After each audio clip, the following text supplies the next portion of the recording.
Olá, eu sou o Victor Fontana e esse é o seu Destaque ABC2, lugar da sua confiança para encontrar informação sobre fé, ciência e o diálogo entre essas duas coisas. E na edição de hoje você verá novidades na Academia ABC2, hanseníase em chimpanzés, a doença alcança também animais, arte rupestre na Amazônia, sim, povos primitivos fazendo pintura na região da Amazônia, lá na Colômbia. Interessante isso daí também. Microbiologia, proteínas e inteligência artificial, como essas coisas se relacionam. E na nossa entrevista nós recebemos Rafael Dedrich para falar conosco sobre educação de crianças em ambiente de igreja. O Destaque ABC2 começa agora.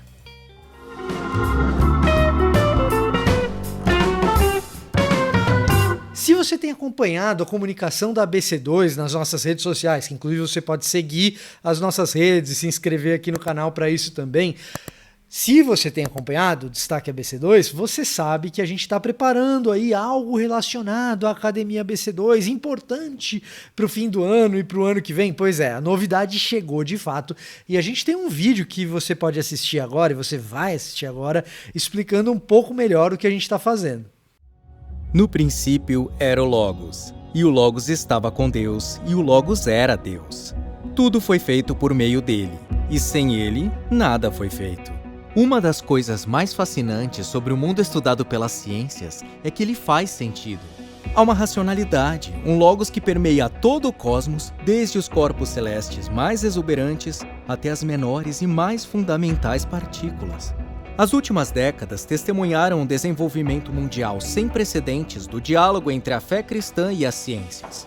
Cada um desses campos conta com suas importantes tradições, instituições e valores, que têm guiado o desenvolvimento de sociedades e servido de orientação para milhões e milhões de pessoas. Dentro da cultura global do século XXI, duas das maiores forças aptas para transformações e fontes de inspiração, seja para o bem ou para o mal, são a ciência e a religião. É possível relacionar propriamente as ciências e a fé cristã? Narrativas populares costumam apresentá-las como inimigas mortais e irreconciliáveis. Muitos cientistas, teólogos e filósofos, entretanto, têm mostrado um caminho bem diferente, onde um diálogo mútuo e frutífero pode ser buscado e deve ser encorajado. Mas como? Como compreender esse incrível encontro? Como relacionar os fundamentos de campos tão ricos e diversos como o universo físico, as ciências da vida, a antropologia, a tecnologia e a hermenêutica bíblica? A Faculdade Internacional Cidade Viva e a Academia ABC2 oferecem um novo curso de especialização: Deus, o Cosmos e a Humanidade. Acadêmicos, teólogos, cientistas e filósofos se reúnem para responder às grandes questões da interação entre a fé cristã e as ciências.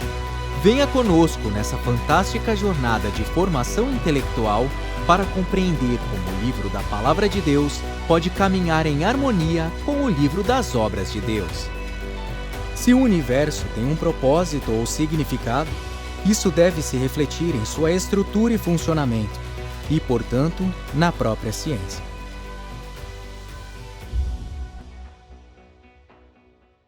É isso mesmo, agora nós temos uma pós-graduação reconhecida pelo MEC, que você pode conhecer mais detalhes clicando aqui na descrição desse vídeo, inclusive fazer sua matrícula e economizar aí alguma reserva financeira se inscrevendo agora. Além disso, a ABC2 tem também os seus grupos de estudo. Se você nos acompanha, você também sabe disso. São mais de 70 grupos espalhados pelo Brasil, de acordo aí com as cidades. Se não tiver um na sua cidade, você pode iniciar um, basta que você nos escreva, e para isso também tem link aqui na descrição. E além disso, tem os grupos de interesse, né, o diálogo de cristãos na ciência a partir dos grupos de interesse dentro de cada área aí do conhecimento. Então, vale a pena você ir lá em cristãosnaciencia.org.br, conhecer um pouco melhor como funcionam os nossos grupos de estudo, ou então entrar em contato conosco aqui pelo link na descrição. Lepra em animais. A doença foi encontrada em chimpanzés na Costa do Marfim e também na Guiné-Bissau por grupo de pesquisadores de Instituto Alemão. Isso é uma evolução na pesquisa, embora não seja exatamente uma excelente notícia. Lepra em animais é um fato razoavelmente conhecido, embora fosse mais comum nós encontrarmos a doença em tatus e alguns roedores, principalmente para estudar a doença. Como é difícil usar as bactérias da hanseníase para estudo in vitro, infectava-se tatus e roedores em laboratório, inclusive, para se fazer esse tipo de pesquisa. Aliás, uma pesquisa que avançou muito ao longo do século XX, e a partir da década de 80, com o desenvolvimento de antibióticos eficientes contra ela, essa pesquisa foi sendo diminuída, embora ainda seja uma doença que carregue um estigma muito grande e novos tratamentos são sempre bem-vindos. Quanto aos chimpanzés, é uma surpresa encontrar, sim, a doença na natureza, essas bactérias infectando primatas que têm um DNA tão próximo do nosso, como é o caso dos chimpanzés, mas, pelo menos por enquanto, descarta-se a hipótese de transmissão de seres humanos para chimpanzés, já que a doença precisaria de um contato muito prolongado com esses primatas. O que parece ser o caso é que esses chimpanzés tiveram contato com a bactéria ou na natureza, em ambiente florestal, ou alimentando-se de algum outro hospedeiro.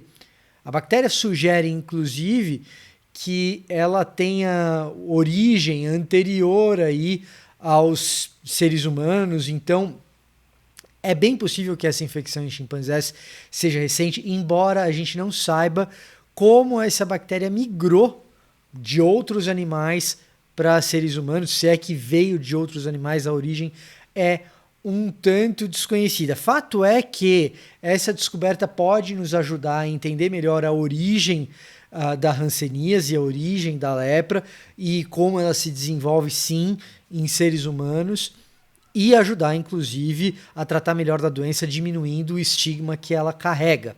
Um estigma que ela carrega, inclusive, por uma questão do próprio texto bíblico, né? Já que a lepra, na maioria das traduções que nós temos para as línguas ocidentais, referindo-se às doenças de pele presentes ali, especialmente no livro de Levítico, na Torá, de maneira geral, o livro de Números também apresenta a questão da lepra, Êxodo também com alguma frequência, é muito associado na Bíblia com impureza, embora sejam doenças de pele que não necessariamente a hanseníase naquele caso. Bom, tem um interesse aí mais ou menos especial para nós que temos um apreço também pelo texto bíblico, e agora a gente tem essa novidade, hanseníase em primatas, chimpanzés. Capela Sistina dos Antigos, esse é o apelido que ganhou o conjunto de pinturas e arte rupestre ao longo de 12 quilômetros na Colômbia, na floresta amazônica. Pesquisadores recentemente descobriram, ou melhor, divulgaram essas dezenas de milhares de pinturas ao longo de 12 quilômetros em paredes e tetos na Colômbia, na floresta amazônica, em região que antes, por causa dos conflitos colombianos e guerras civis, era impossível existir pesquisa, eram locais proibidos, mas agora já existe acesso e foi divulgada aí essa variedade incrível de pinturas que incluem algumas coisas fascinantes, se não enigmáticas, como pinturas de animais que dificilmente a gente imaginaria na floresta amazônica. Animais como mastodontes ou cavalos de tamanho e feições pré-históricas. O que sugere que nessa região, nesse período em que as pinturas foram feitas por seres humanos ali, a floresta ainda não estava erigida tal qual ela é hoje, como uma floresta tropical. A floresta tropical não permite animais tão grandes como, por exemplo, um mastodonte, pintado inclusive de maneira tão clara nessas artes rupestres. A Amazônia continua sendo um poço sem fim de mistérios e, segundo os pesquisadores, ainda vai levar anos para se catalogar tudo que foi encontrado nessas pinturas, que tem alto grau de detalhamento, inclusive do ponto de vista antropológico. A questão dos animais é uma das curiosidades que torna a descoberta um tanto misteriosa, talvez, ou de implicações interessantes, mas é também necessário destacar o fato de que nós temos ali indicativos de como esses povos se relacionavam entre si, porque você tem artes demonstrando danças e possíveis rituais, então tem muita coisa do ponto de vista da antropologia também que pode ser pesquisado e descoberto a partir dessas pinturas encontradas em território colombiano. Mais um salto gigantesco no universo da inteligência artificial, da tecnologia, é isso que está acontecendo dentro da microbiologia nos últimos dias. A rede de inteligência artificial DeepMind da Google, por meio do seu programa AlphaFold, conseguiu algo que é realmente impressionante: traçar a estrutura de proteínas a partir dos seus aminoácidos. Peraí, vamos explicar isso um pouco melhor. Proteínas, dentro da microbiologia, elas têm as suas funções determinadas a partir do seu formato 3D. Formato 3D determinam função. É sempre assim. E, portanto, conhecer o formato das proteínas é algo muito importante para quem estuda o que está acontecendo dentro desses ambientes tão pequenininhos. Esses formatos eles são obtidos em laboratório principalmente por meio de experimentos. Não existia uma maneira confiável de estimar o formato das proteínas. Mas agora, por meio dessa inteligência artificial, desse programa AlphaFold, é possível determinar o formato das proteínas a partir dos seus próprios aminoácidos. Isso traz uma compreensão nova para o mundo das proteínas, isso traz uma velocidade nova para o mundo da pesquisa, e isso traz novas implicações e formas de entender como medicamentos podem atuar, recuperação celular pode atuar, como células são construídas a partir dessas proteínas. Ou seja, é um salto gigantesco de fato nesse mundo tão pequenininho aí da microbiologia.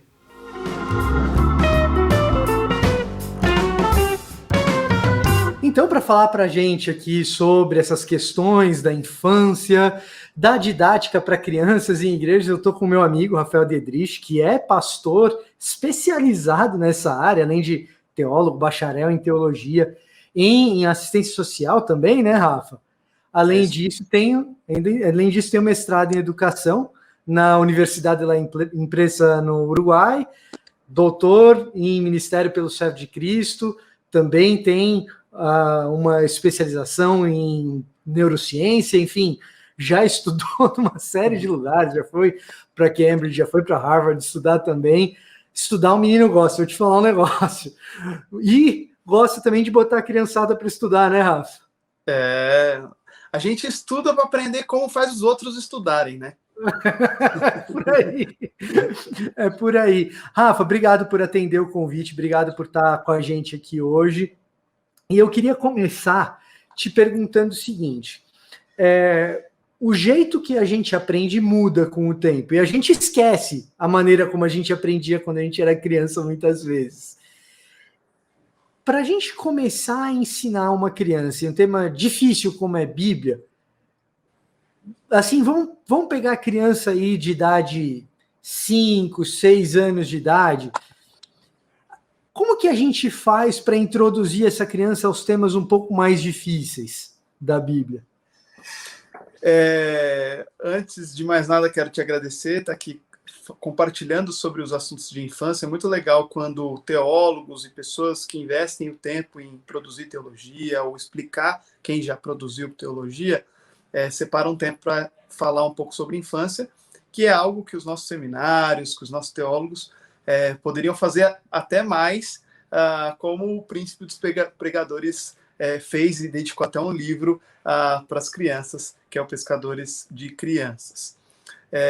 Eu gostaria de dizer que assim, é meio complexo quando a gente vai entrar em questões difíceis da Bíblia, mas quando você diz sobre Bíblia e a gente pega os pontos centrais da Bíblia, que é o Evangelho de Jesus Cristo, a salvação, a cruz, aquilo que ele fez por nós, o que nós não merecemos, e ele nos deu de graça, que é a salvação, que são pontos essenciais da vida cristã, e para um crente começar a viver uma vida cristã, é mais complexo explicar isso para um adulto do que para uma criança.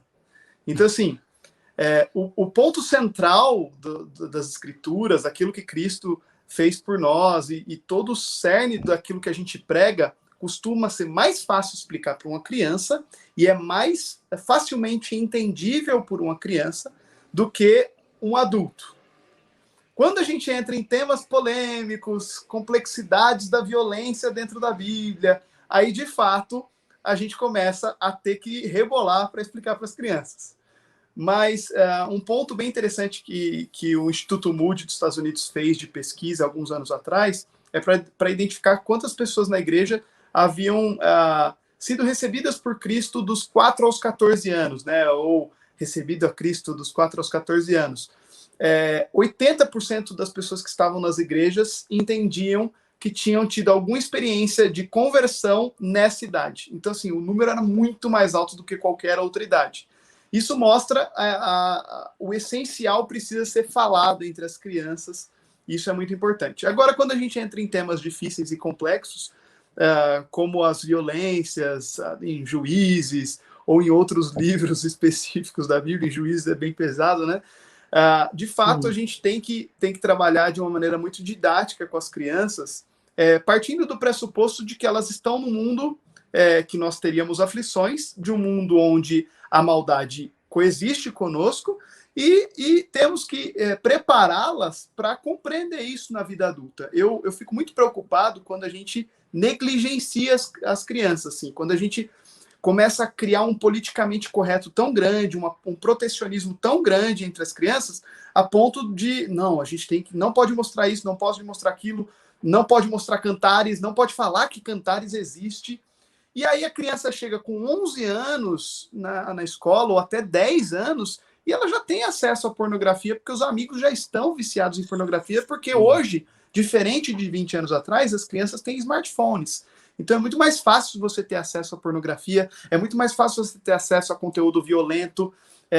Os jogos que eles estão jogando com 6, 7 anos, como Free Fire, Fortnite e vários outros jogos gratuitos que são explosões de viralização entre os games, tem violência. Então, assim, por que não apresentar para as crianças de maneira didática como Deus foi o Senhor da história, mesmo havendo as questões relacionadas à violência, mesmo havendo as questões relacionadas ao sexo mal utilizado e havendo também o sexo utilizado da maneira correta.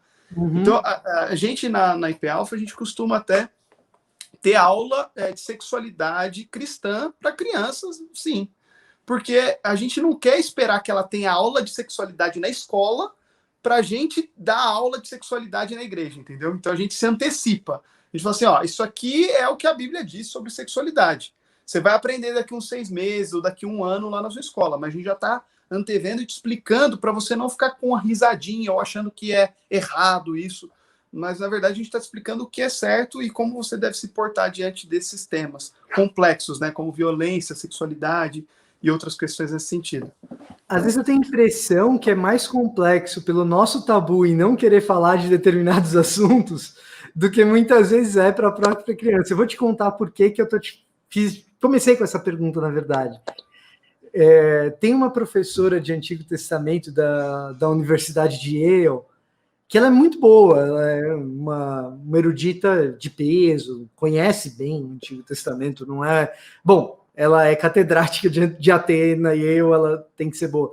Mas, assim, numa das aulas que eu estava assistindo dela, ela falou justamente isso, assim, ela falou, olha, eu fico perplexa, e eu estou abrindo aspas para ela, eu fico perplexa que a gente tem esse negócio de ficar querendo contar todas as histórias da Bíblia para criança. Não, tem história que não é para criança. Eu fiquei pensando, poxa vida, acho que ela sabe muito de Bíblia, mas de criança talvez nem tanto, não sei, deixa eu perguntar para um especialista aqui. E eu fico muito feliz de ouvir que, assim, tem coisas que dá, sim, para a criança entender, porque ela já é exposta a essas realidades do mundo que estão por aí hoje com os jogos e tal, mas teve uma da pandemia, uma amiga minha, Rafa, ela virou para mim assim e falou,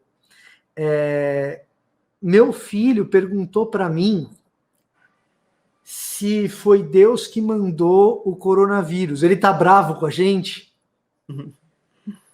Né? Deus tá bravo com a gente e mandou o coronavírus? E é uma amiga minha que ela é, assim, vou colocar católica nominal, mas nem sei se é católica nominal mesmo, assim. Ela, tipo, acredita em Deus. E me tinha como uma referência de alguém que estudou essas coisas, sabe? É muito difícil, mas às vezes é mais difícil na nossa cabeça do que é no mundo da criança, né? E eu vou abrir um aspas aqui para o seu comentário. Às vezes a gente acha engraçado ou bonitinho quando crianças nos colocam na parede e fazem perguntas que são complexas para a gente responder.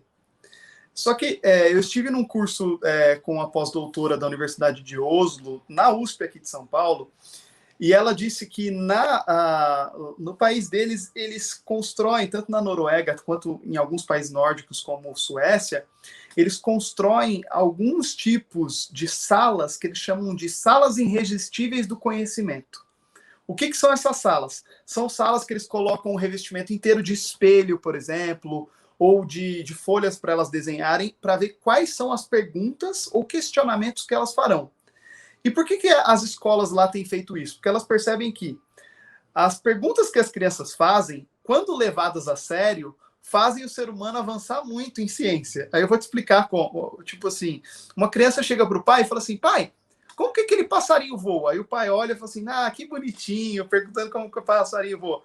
Cara, quando o ser humano começou a estudar a aerodinâmica do voo do passarinho, passado alguns anos a gente começou a voar com o avião, entendeu? Por que o céu é azul? Então, assim, as crianças elas fazem perguntas porque elas não têm bloqueios de ensino que levam a ela já a pensar que o mundo está pronto. Ela começa a questionar todas as coisas. E o adulto, ele não questiona se o céu é azul, por que o passarinho voa. A criança ela é uma questionadora em potencial muito grande. E a gente vai limitando. Para de perguntar isso não tem nada a ver de você perguntar isso, não vai servir para nada. E coisas desse tipo, assim, é Deus que mandou o coronavírus? A gente, que bonitinho, que engraçado, mas a gente deveria estudar mais sobre isso, deveria estudar mais sobre a soberania de Deus no meio das pandemias. Então, esse tipo de coisa faz talvez o adulto pensar um pouco mais, estudar um pouco mais, porque a criança faz a gente ter esses desbloqueios de questionamento. Então, ouçamos mais as perguntas das crianças, talvez a gente consiga estudar um pouco mais. Não, e essa em particular, olha, isso foi até engraçado, Rafa, porque eu respondi essa minha amiga, aí depois que eu dei a resposta, dei uma resposta teológica para ela. Aí depois que eu dei essa resposta, ela falou, beleza, você respondeu a minha dúvida, mas como que eu falo isso para o meu filho? Como eu traduzo isso, né? Como eu traduzo? Eu falo, isso aí é com você que é a mãe. Mas, na verdade, eu acho que você está muito correto. Às vezes a gente... E claro que me falta a capacidade de fazer essa tradução para que a criança seja capaz de entender, mas uma pergunta como essa, ela não tem respostas tão definitivas assim, nem para a gente que é adulto. Eu tive muita dificuldade em responder para que a minha amiga entendesse. Né? E tá lá a criança levantando essa bola. E levantando uma bola até complicada do ponto de vista. É Deus que tá bravo, tem a questão das emoções da divindade, como que você trata isso. É um negócio o antropopatismo assim. De Deus, né? Exato, exatamente. O antropomorfismo. Assim, se você for pegar cada camada do que foi essa pergunta dessa criança, você fala assim, caramba, por que a gente não faz dessas, né? Sim. Certa vez, não quero fugir do tema, mas certa vez uma criança numa aula com a minha esposa explicando sobre amar os inimigos, porque a Bíblia estava dizendo. Aí a criança olhou para ela, 6 anos, ela olhou e falou assim: então tem que amar os inimigos. Tem que amar os inimigos, a Bíblia está dizendo. Então tem que amar meu amigo chato lá da escola. Tem que amar ele. Aí a criança: então Deus tem que amar o diabo. Cara, imagina isso para um professor de uma sala de crianças de 6, 7 anos.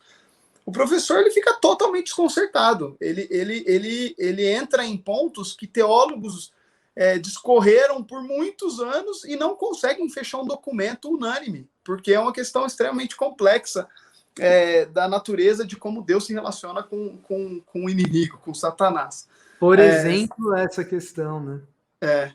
Então, assim, eu tenho milhares desse tipo, assim, eu tenho várias, assim, daria para fazer só um vídeo só de perguntas difíceis que crianças fazem. E, Rafa, deixa eu te fazer uma pergunta, então. Por que você acha que a gente tem pouco currículo em formação pastoral na área de educação infantil? Por que você acha que isso acontece? Porque, para mim, me parece uma deficiência curricular mesmo. Eu acho que é uma deficiência desde a época de Jesus, quando as crianças já não eram contadas, entendeu? Então, assim, eu não sei em que parte da história que o pessoal não percebeu que, na verdade, a educação sempre foi a responsabilidade dos pais. Então, quando a gente vê o Deuteronômio capítulo 6, que a gente tem que ensinar a lei, e as ensinarás andando, caminhando, sentando, levantando na batente das portas, a gente percebe que existia um apreço muito grande pelo pai e pela mãe do ensino bíblico para essas crianças. O povo judeu, em específico, tem esse apreço até hoje. Se você vai conversar com uma criança judia ortodoxa lá em Israel, a criança dá um pau em muito teólogo aqui no Brasil, para ser sincero. Assim, a criança aprende muito de Antigo Testamento. E ela realmente fica boa no aprendizado do que ela faz, porque eles realmente têm uma metodologia de aprendizagem muito forte. Então, assim, o que eu penso é que o período de formação dos teólogos, dos pensadores cristãos, eu não acho que necessariamente a gente precisaria ter uma formação para pastores de crianças, porque ao longo do meu ministério, eu percebi que isso poderia ser mais nocivo do que benéfico para a igreja. E aí eu vou colocar um ponto aqui que primeiro que já nem tem muitos pastores de criança, mas os que são e estão me assistindo, eu vou colocar um ponto aqui para vocês. Não tem como você dicotomizar o pastoreio da criança da família dela. Tanto que na IP Alpha, no boletim saía lá, pastor de criança, Rafael Diedrich. Há uns 5 anos atrás eu pedi para alterar para pastor de pais e filhos. Porque é impossível você querer pastorear o coração da criança sem você pastorear o coração da família. Porque a responsabilidade da educação cristã daquela criança é da família. Você tem caso, em exceção, de crianças que vão à igreja e os pais não vão, principalmente em comunidades sociais, em comunidades carentes que têm projetos sociais. E aí você tem toda uma maneira de se trabalhar. Mas em igrejas onde a família vai, o pastor ele precisa entender que ele é pastor da criança e do pai da criança como um conjunto no qual ele precisa trabalhar em equipe. Caso contrário, ele vai fazer uma força muito grande de um lado para criar uma cosmovisão cristocêntrica na criança, e o pai vai criar várias outras cosmovisões, uma cosmovisão meritocrática, uma cosmovisão escolástica grega, uma cosmovisão de capacidades lógico-linguísticas, tirando e neutralizando as outras capacidades, por exemplo, de Howard Gardner, que fala que a gente tem várias capacidades, mas a escola só nutre 2 na criança. Então, assim, o pai e a mãe acabam criando várias cosmovisões na criança, e o pastor tá ali tentando igual um malabarista, tipo, criança, chegue na adolescência e não se perca com pornografia, e todas as outras coisas, entendeu? E o que mais acontece é que a criança sai da infância, chega na adolescência e ela tem várias recaídas, porque às vezes ela não está muito bem setado um evangelho, de fato, com uma cosmovisão evangélica ou cristocêntrica, não sei como vocês gostam de chamar. A gente estava conversando sobre isso esses dias, né, Rafa? Isso que, sobre como algumas hierarquias de valores que às vezes o pai até é de igreja, muitas vezes, o pai é da igreja, Mas assim, entendeu a mensagem cristã e tal, mas inverte as ordens das coisas, complica muito, porque depois é o pastor que não ensinou direito, é a igreja que não... Pô, meu filho entrou para a faculdade e se perdeu. Não, ele tinha se perdido já faz um tempinho, né? E o pai já foi ensinado errado, entendeu? O pai já foi ensinado com outras cosmovisões e a igreja está ali tentando corrigir os erros que o pai comete por ter uma cosmovisão errada no trabalho, no casamento, em vários âmbitos. E eu acho que se toda a igreja tivesse uma formação no qual os seminários preparassem, não necessariamente pastores de pais e filhos, como eu disse, mas pelo menos tivesse um currículo de um semestre, para que, um semestre ou 2 semestres, pelo menos um, para que aquele teólogo ele saia dali pensando, cara, existe uma faixa etária chamada faixa etária dos 4-14, que é uma faixa etária com alto índice de conversão a Cristo Jesus, com alto índice de continuidade no evangelho, e que a minha igreja, se investir nesse ministério, a médio e longo prazo, a minha igreja tende a ser uma igreja forte, viva, e que vai gerar um avivamento claro e bíblico no meu bairro, na minha cidade, em algum lugar. Então, assim, se teólogos tivessem esse chip instalado dentro dos seminários, que ensinam muitas coisas, eu acho que, pelo menos, eles teriam o temor de saber que eles sabem disso, entendeu? Pô, eu sei disso. Se eu não estou fazendo, é porque eu decidi não fazer. Mas, assim, eu tenho conhecimento e clareza da importância e do investimento que isso traz para a igreja a médio e longo prazo. E aí a gente tem as implicações do porquê não fazem, porquê não estão preparados. Porque, às vezes, falar para a criança parece ser um reducionismo, né? De tipo, cara, esse cara... eu já cheguei a ouvir gente falar, pô, você fez 2 faculdades, mestrado, doutorado, neurociência, estudou nas faculdades tudo do mundo para falar para criança, entende? E eu fico pensando, exatamente por isso que eu preciso falar para criança, porque eu estudei muito para poder falar com a idade que, se tiver bem organizada, bem setada, ela vai chegar na adolescência já líder, ela já vai ser uma bateria para a igreja, ela já vai propor coisas para a igreja, ela vai animar os jovens, vai animar os adolescentes mais velhos. E então essa é uma intenção que a gente tem colocado muito forte como ministério, como igreja, exatamente por esse fato, entende? Perfeito. E Rafa, assim, uma das coisas que eu vejo tanto no seu trabalho, você falando muito, uma ênfase em entender não só a criança, mas o ser humano como essa criação de Deus que tem talentos múltiplos, holísticos.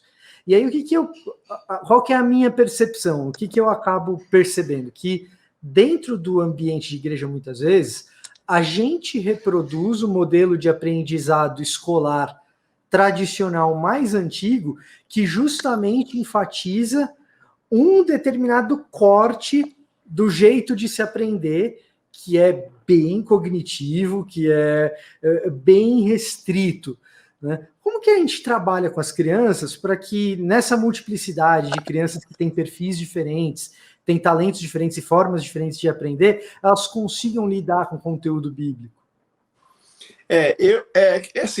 Eu como estudei em faculdades fora, estudei muito sobre didática, eu tenho uma visão um pouco crítica, bem crítica em relação à educação de uma maneira geral. Então, isso é natural de alguém que entra na academia e estuda muito didática. Você percebe assim que as didáticas utilizadas são didáticas muito perigosas, porque elas são didáticas massificadoras, então elas facilitam muito em relação à massificação de conteúdo, mas elas não formam o ser humano, de fato, um pensador. Então, eu tenho muita dificuldade com os modelos educativos e didáticos aplicados nas escolas e, consequentemente, nas igrejas. Então, eu vou fazer uma pontuação bem rápida aqui, vou tentar ser bem conciso.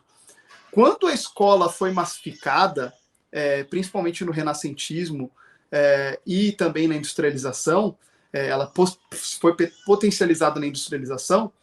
Basicamente, ela foi pensada quando eles tentavam trazer os camponeses para dentro da indústria. No mundo só existiam 2 lugares no mundo que tinham níveis aceitáveis de alfabetização, que era a Germânia e a Prússia, que é a Alemanha e Rússia hoje em dia, e eram mais ou menos 10% de pessoas alfabetizadas em cada país. E aí ele falou assim, bom, a gente precisa industrializar esse cara do campo, e não está dando certo. Eles traziam pessoas de 30, 40 anos do campo para a indústria, e não dava certo. A pessoa não conseguia se adaptar às metodologias. Era aquele peão ruim de trabalho. E aí eles falaram assim, cara, como que a gente faz para formar uma geração industrializada? E aí eles pegaram os mesmos formatos que existem na indústria e eles criaram a escola e massificaram a escola. Então eles pegaram o modelo escolástico grego, que era para 12 pessoas, que era o modelo grego desde sempre, e colocaram 40, 50 pessoas dentro de uma sala e colocaram os mesmos formatos que a indústria tinha. O que a indústria tinha? Horário para comer com merenda, sinais, setores divididos, bem divididos, ou seja, não há multidisciplinaridade entre matemática e geografia, são coisas totalmente dicotomizadas e não se unem em momento algum. E aí o que acontece? Encaixotaram várias matérias, criaram metodologias que industrializaram a escola. E naquela época existiam 3 lugares que eram muito parecidos: a escola, a prisão e a indústria. Os 3 lugares tinham escadas, salas, cores muito parecidas. Tanto que a crítica do Pink Floyd do Brick in the Wall é exatamente uma crítica a essa industrialização das crianças. E aí qual que é o ponto principal?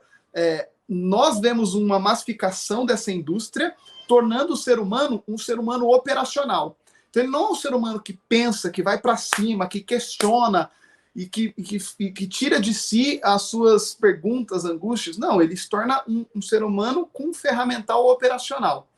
Tanto que hoje no Brasil a gente tem mais de 94% de crianças alfabetizadas. Sabe quantos por cento vão para a faculdade? 4,30%. 4,30%. Que esse número melhorou bastante, né? Era 2 até 10 Era anos. 2, e agora foi para 4. Mas, tipo assim, é que a gente está em São Paulo e a gente fala assim, não é possível que esse número. Mas quando você pega o Brasil, é esse o número, 4,3. Então a gente percebe, assim, que as crianças não estão indo para faculdade, porque a faculdade lá atrás foi, e aí, o que a gente faz? Só os ricos, só os burgueses estudam. O que a gente faz com eles? Cria faculdade, a gente coloca eles lá e o resto fica na massificação. E aí torna eles especialistas para cuidar dos operários. Então, assim, o ponto é que a massificação da escola, ela passa por 2 teóricos chamados Skinner e Vygotsky, principalmente nos Estados Unidos, e Piaget um pouco também na Europa, pensando uma educação que atinge massa. E que tem um pouco de intuição, uma educação intuitiva e tudo mais. Entretanto, você não torna a criança o que eu chamo de criança pesquisadora, criança cientista, criança preparada a aprender. Então, assim, você não tem nenhuma matéria da primeira série ao 3º colegial que a criança tem um semestre ou um ano de uma matéria escrita, como aprender. Então, você não tem uma matéria de ferramentais para você se tornar um pesquisador, ferramentais para você se tornar um investigador. E a criança ela já nasce cientista, já nasce artista, ela tem um potencial criativo enorme. Só que em momento algum ela aprende o ferramental para usar a capacidade dela. Ela só aprende operacionalização. E aí a igreja faz exatamente a mesma coisa. Ela trabalha versículo, decora história. E aí eu fico doido, porque eu falo para os pais, pais, se eu chegar para o seu filho e perguntar qual que é o personagem favorito da Bíblia, ele me responder Davi, Sansão, Paulo, qualquer outro que não seja Jesus, para mim, eu errei como pastor e você errou como pai. Porque assim, o personagem principal do seu filho tem que ser Jesus. Ainda que as histórias do Antigo Testamento são extremamente lúdicas, Jesus é o centro do Evangelho, é o centro da Bíblia e ele é o personagem principal. Se o seu filho responder qualquer outra coisa, a gente está falhando rude, assim, entende? E aí envolve essa questão de didática, aí eu vou puxar aí um teórico para quem está assistindo, chamado Jacques Delors, que ele é o criador da teoria do aprender a aprender. Ele puxou um outro teórico do século de 1911, da França, que não foi tão exaustivo nas suas escritas. Esse cara deu aula para um professor meu no Uruguai, que é o Raimundo Donatello, que foi professor na Universidade da Bélgica e da França também. E ele criou, a partir dessa teoria do aprender a aprender, a teoria da da ludocriatividade, que é você trabalhar a criatividade de maneira lúdica através da aprendizagem. E o que é a teoria do aprender a aprender? É o professor, toda aula, estar preparado para que a criança ensine algo. Então, aqui na IP Alpha, eu costumo dizer para os professores, por que você não começa a sua aula sobre Davi, sobre Sansão, sobre qualquer outro personagem da Bíblia, perguntando o que as crianças sabem sobre esse personagem? Começa a aula falando assim, e aí, o que vocês sabem? Fala aí, como é que é? O que vocês sabem de Davi? Conta aí. E às vezes ela vai contar a história tão bem, ela vai arregaçar tão bem naquela história, que você vai falar assim, pronto, já contou a história. Ou ela vai errar e você vai lapidar o aprendizado dela para que a próxima vez que ela for ensinar, ela já sabe. Mesmo porque quando a gente pega uma teoria, por exemplo, de William Glasser, que é o teórico da aprendizagem no mundo, quando a gente lê é 10%, quando a gente ouve é 20%, quando a gente discute vai para 50%, quando a gente lê e ouve é 30%, né? Quando a gente discute vai para 50%, 60%, e aí quando a gente ensina que vai para 95% de absorção. Então, assim, se a igreja não estiver colocando as crianças para ensinar o que elas estão aprendendo, elas vão sair dali com imaturas de informação. Elas têm muita informação, mas elas não sabem trabalhar com aquela informação. Que é aquela história de interpretação de texto, assim, né? A criança sabe ler pra caramba, mas o que diz o texto? Ah, não sei, entendeu? Então, assim, ela tem muita informação, ela consegue absorver, mas ela não sabe o que fazer com aquilo. E é o que acontece com muito cristão, e até na adolescência. Então, recebe muito e não sabe o que fazer com aquilo.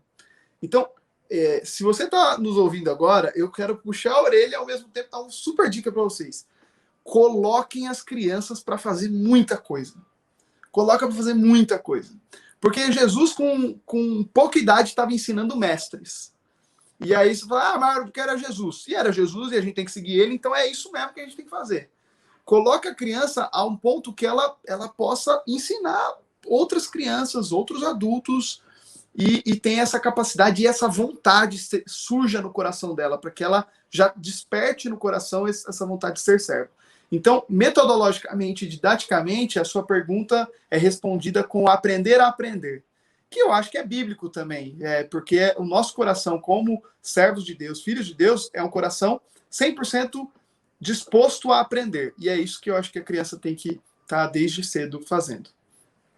Rafa, para a gente concluir, se você tivesse que deixar uma recomendação para os pais que nos assistem, que você gostaria, que eu imagino que você diga na igreja, mas que de repente o cara não é pastoreado por você na igreja e agora pode te ouvir.